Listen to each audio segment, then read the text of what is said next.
জুলাই সনদ নিয়ে একটা মারাত্মক প্রতারণা হয়েছে।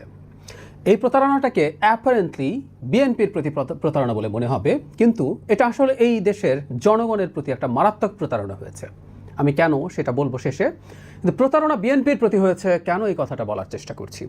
আমরা এর মধ্যে জেনে গেছি যে জুলাই সনদ যেভাবে স্বাক্ষরিত হয়েছিল সেদিন ঘটা করে পার্লামেন্টের প্রাঙ্গণে 17 October, if I am not wrong, কাছাকাছি একটা সময়ে সেখানে যেভাবে সনদটা ছিল, পরবর্তীতে সেটার বাস্তবায়ন পদ্ধতি নিয়ে জাতীয় ঐক্যমত্য কমিশন যে রিপোর্ট সাবমিট করেছে তার মধ্যে কয়েকটা জায়গায় বিশেষ করে নোট অফ ডিসেন্ট ছাড়া গণভোটের কথা বলাটা মারাত্মক রকম গর্হিত একটা কাজ। আমার বিচারপতি খায়রুল হকের মতো মনে হয়। বিচারপতি খায়রুল হক শর্ট ভার্ডিক্ট দিয়েছিলেন যে ত্রয়োদশ সংশোধনীর, যেখানে তিনি বলেছেন, শর্ট ভার্ডিক্টেই, পরবর্তী দুটি ওখানে লেখা ছিল সম্ভবত দশম বা একাদশ, এই দুটো আমি ভুল না করে থাকলে ওভাবে বলা ছিল, কিন্তু পরের দুটো আর কি, নির্বাচন মানে ত্রয়োদশ সংশোধনীর অধীনে যে রকমভাবে আছে সেভাবেই হতে পারে তত্ত্বাবধায়ক সরকারের অধীনে। তবে তারা সাজেস্ট করেছিলেন বিচার বিভাগকে বাদ দেওয়ার জন্য।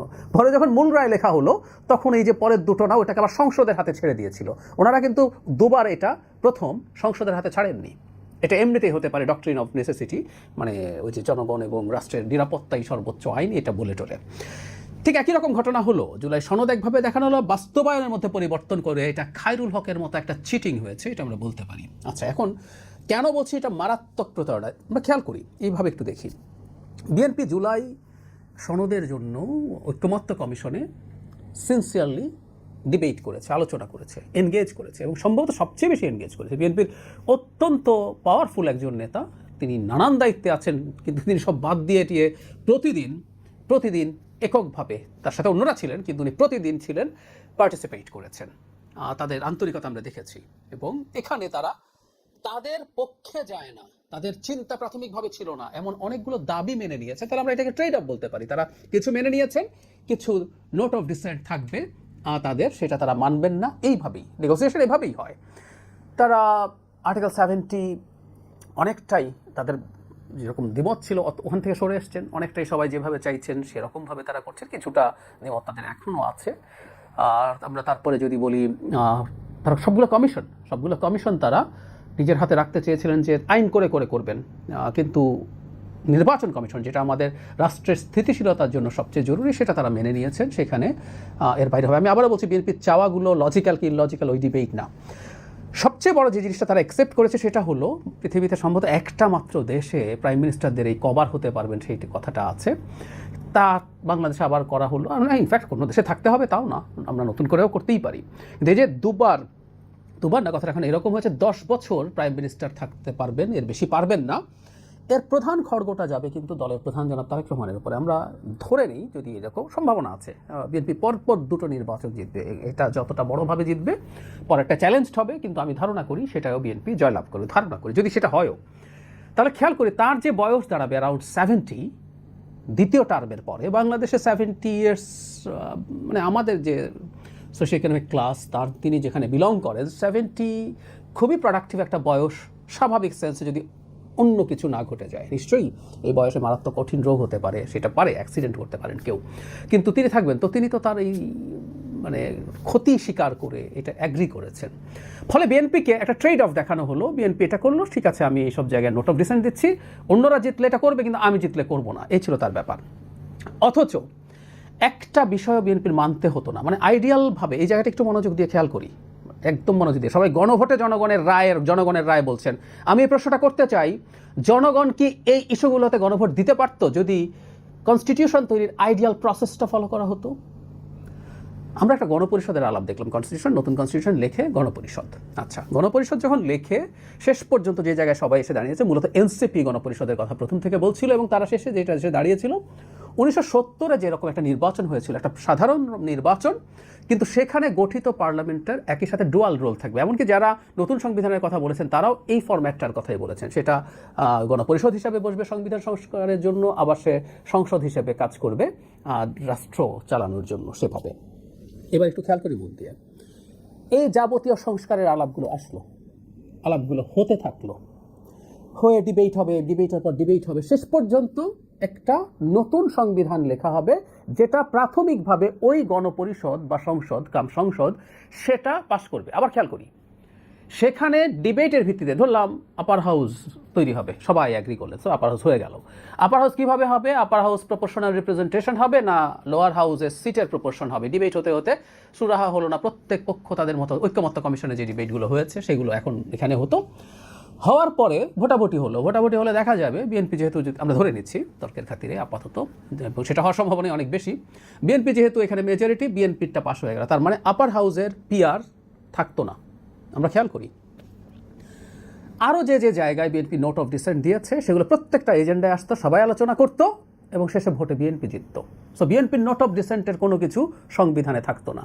মানে এখন তো আবার সংখ্যা দেখানো হয়, বিএনপি একটা দল, এখানে 30 দলের মধ্যে অতগুলো আছে, মানে এগুলো মতলববাজির কথা। আমি কোনো দলকে ছোট করছি না, কিন্তু এগুলো মতলববাজির কথা, যে সবাইকে এক করা। এমনকি যারা এটা বলছে, এনসিপি বলছে, এই এনসিপিকেও মোটামুটি বড় দল হিসাবে ক্যাটেগরাইজ করা হচ্ছে।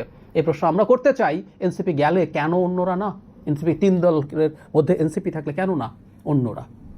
তার মানে বড় দলের হিসাব আছে। আমরা যে কারণে নিচ্ছে, আমরা যদি সেটা গ্রহণ করি, তাহলে আরেকটা দলের এত বড় শরীর, এত বড় সমর্থন, তারা সরকার গঠন করেছে নির্বাচিত হয়ে, তাকে কেন বড় দেখানো হবে না? যাই হোক, আগের আলোচনায় ফিরি। পার্লামেন্টে পাশ হলো কোন কনস্টিটিউশনটা? প্রস্তাবনা হলো যেটা বিএনপি আসলে নোট অফ ডিসেন্ট দেওয়ার বাইরে যা হচ্ছে বিএনপির মতো করে মূলত হচ্ছে। বিএনপি কাউকে দিয়ে কনভিন্সড হতে পারে, সেটা আরেক আলোচনা। বিএনপি কনভিন্সড হয়ে বিএনপিও সেটার পক্ষে ভোট দিল। যেমন ধরলাম পিআর নিয়ে আলোচনা হতে হতে হতে হতে হতে বিএনপি কনভিন্সড হয়ে গেল, বিএনপি সেটা মানলো। বা এই যে এখন যেটা হলো 10 বছর থাকতে পারবে না, প্রস্তাব আসলো, বিএনপি প্রথম বললো 10 বছর এটা হবে না, 10 বছরের বেশি থাকা যাবে না, আমরা মানি না, যতদিন ইচ্ছা ততদিন থাকা যাবে। ডিবেট হতে হতে হতে বিএনপি কনভিন্সড হলো, আচ্ছা আমরা মানলাম, সো এটা পাস হবে। এরপর এই কনস্টিটিউশনটা গণভোটে যাবে। সো গণভোটে যে কনস্টিটিউশনটা যেত, সেই কনস্টিটিউশনে আবার খেয়াল করি, বিএনপি যে যে জিনিসগুলো চায় না, যেগুলোতে নোট অফ ডিসেন্ট আছে, সেগুলো জনগণের সামনে যেতই না। আমরা ঘোড়ার আগে গাড়ি জুড়ে দিয়েছি এখানে পদ্ধতিগতভাবে। আমার কাছে এই জন্য মনে হয় এগুলো সব নাটক। এই কমিশন থেকে শুরু করে যদি এটা মানে বোঝা যায় পরবর্তীতে, আমি নিজেও বুঝিনি, আমি এখনকার খেলা দেখে মনে করছি, এবং আমি প্রাথমিক একটা কমিশনের সদস্য হিসেবে আমি খুবই লজ্জিত হব যে আমি নিজে না বুঝে না জেনে এই মারাত্মক বাজে খেলার পার্ট হয়েছে। বাজে খেলা আমি কেন বলে ফেলতে চাচ্ছি না, কিন্তু আমি অ্যালার্মিং দিয়ে রাখতে চাই। তাহলে জনগণের সামনে কখনো বিএনপি নোট অফ ডিসেন্টের ভোট যেত না, এখন কেন জানা যাচ্ছে? মজার ব্যাপার, বিএনপি ওই সদিচ্ছাটা দেখিয়েছিল যে আমি আমার ঠিক আছে কিছু জায়গা আমি মেনে নিচ্ছি, কিন্তু আমার নোট অফ ডিসেন্ট থাকবে। গণভোটও সে প্রথম চাইনি, পরে যখন গণভোট চাওয়া হলো তখন আলাপ এটা ছিল যে নোট অফ ডিসেন্ট সহ গণভোট হবে। গণভোটের পর এবং এটা বলা হয়েছিল যে এখানে যারা যারা জিতবে তাদের ম্যানিফেস্টোতে তারা যেটা বলবে তারা সেটাকে ফলো করে সংস্কার কাজ করবে। সো হ্যাঁ ভোট যদি আসে, হ্যাঁ ভোটে বিএনপি তার নোট অফ ডিসেন্টগুলো বাদ দিয়ে সেগুলো বাকিগুলো করবে, জামাত তারগুলো বাদ দিয়ে করবে, এনসিপি তারগুলো বাদ দিয়ে করবে। মজাটা হচ্ছে সবাই বলে জনগণ নাকি সংস্কার চায়, সবাই বলে। ওনারা মনে করছেন ওখানে দিলে তারা হাতেই জিতবেন এই সবগুলো বাদ দিয়ে। তো তাহলে তারা তাদের ওই ম্যানিফেস্টোটাকে ধরে দুটো লাভ, গণভোটেও লাভ হইল, এবং জনগণ যেহেতু তাদেরকেই চায়, এটাকে যখন ম্যানিফেস্টোতে রাখবেন, তাদের সাধারণ যে নির্বাচন, যেখানে তাদের সংসদ গঠিত হবে, সংসদ গঠনের সদস্য হবেন, সেখানেও তারা দুর্দান্ত ভালো কিছু করে ফেলবেন। এত সমর্থন, এত কিছু, তো ওই সাহসটা নেই কেন যে আমি আমার ইশতেহার দেখিয়ে আমি সেই গণভোটে নিয়ে আসবো এবং সেটা তো আমার মতো করে যেতে দেয়। তাহলে আমাকে যদি পাঠিয়ে দেয়, সবাইকে একটু বলেন যে তুমি যদি আমাকে ভোট না দাও তাহলে বিএনপির নোট অফ ডিসেন্ট সহ এটা বাস্তবায়িত হবে, কোনো লাভ হবে না, বিএনপি প্রধান যিনি জনাব তারেক রহমান এসে আবার শেখ হাসিনা হয়ে যাবেন। এগুলো বলেন, বলে ভোট চান যাতে বিএনপিকে ভোট না দেয়, বিএনপির আরও ডিজাস্টার হোক। এটাই হচ্ছে গণতান্ত্রিক পদ্ধতি। কিন্তু এখানে একটা চালাকি এবং শয়তানি হচ্ছে, একটা শয়তানি হচ্ছে। আবারও বলছি, আমি বহুবার বলেছি বিএনপির অনেকগুলো নোট অফ ডিসেন্ট আমি পছন্দ করি না। কিন্তু আমি মনে করি এই সংকট যে তৈরি করা হচ্ছে দেশের সবচেয়ে বড় দলটাকে নিয়ে ঘিরে, তার সাথে প্রতারণা করেছে, এটা আদতে জনগণের সাথে প্রতারণা। কারণ এটাকে কেন্দ্র করে একটা সংঘাতের ঘটনা বা পরিস্থিতি যদি ঘটে যায়, সাফার করবো জনগণ। রাজনৈতিক দলগুলো সাফার করবে। যারা এখন বিরাট খোয়াব টপ দেখছে যে একটা গ্যাঞ্জাম লাগিয়ে দিলে খুব লাভটা পাবে, না সরি, শেখ হাসিনা 1/11 আমাদের আন্দোলনের ফসল টসল বলেছিলেন। অনেকে বলেন 1/11 হয়েছে শেখ হাসিনাকে ক্ষমতা আনার জন্য। আমরা খুব কম জানি, অল্প সময়ের জিনিসই আমরা ভুলে গেছি। না, 1/11 ছিল -2 জন্য। সেই -2 চেষ্টা হয়েছিল আওয়ামী লীগকেও, বিএনপিকে যেমন চাপ দেওয়া হয়েছে, ভাঙার চেষ্টা হয়েছে, আওয়ামী লীগকেও ভাঙার চেষ্টা হয়েছিল। শেষ পর্যন্ত ব্যর্থ হয় বলে তারা শেখ হাসিনার সাথে নেগোশিয়েট করে। সো 1/11 প্রাথমিক উদ্দেশ্য কোনোভাবেই আওয়ামী লীগকে ক্ষমতা দেওয়া ছিল না, একদম ভুল কথা। আমরা তখন দেখেছি কিভাবে -2 পক্ষে প্রোপাগান্ডা চলছিল, কিভাবে সব কিছু চলছিল। তো এটা মাথায় রাখতে হবে। তো শেখ হাসিনার আন্দোলনের ফসল 1/11 শেখ হাসিনাকে খেয়ে ফেলতে চেয়েছিল। আজকেও যারা এসব করছেন সেই সম্ভাবনা আছে, এবং এটা আদতে এবং দিনের শেষে জনগণের সাথেও প্রতারণা হবে। জনগণ দেখছিল কি হচ্ছে এবং জনগণ বুঝতে পারছিল। এখন ফাইনালি যদি দেশে একটা আমার খুব বাজে কেউস লেগে যায়, তাতে যদি বিপদ তৈরি হয়, সেটা জনগণই সবচেয়ে বড় বিপদে পড়বে।